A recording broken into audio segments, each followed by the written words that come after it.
स्वागतार्ह पाऊल आहे।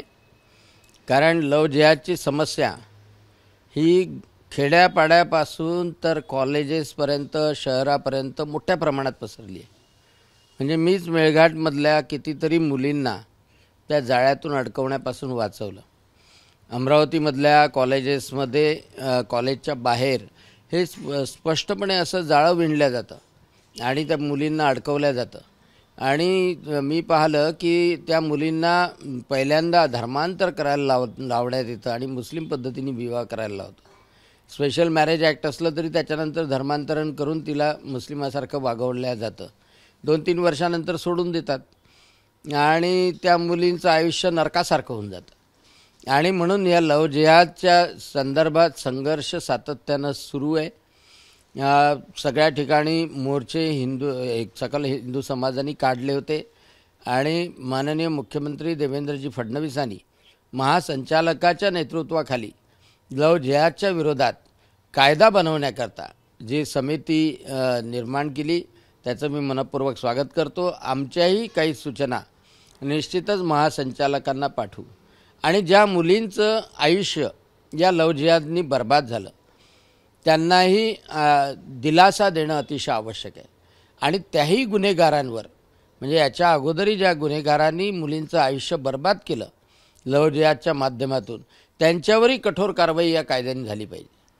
कारण हे माफ करण्याच्या योग्य लोक नाही आहेत आणि म्हणून लव जिहादच्या विरोधात जी भूमिका माननीय मुख्यमंत्री देवेंद्रजी फडणवीस यांनी घेतली आहे त्याचं मी मनपूर्वक स्वागत करतो। देशातलं 10वं राज्य ठरेल लव जिहाद विरोधातला हा महाराष्ट्र, परंतु याला उशीर झाला नाही असं वाटत नाही तुम्हाला कायदा आणण्यामध्ये?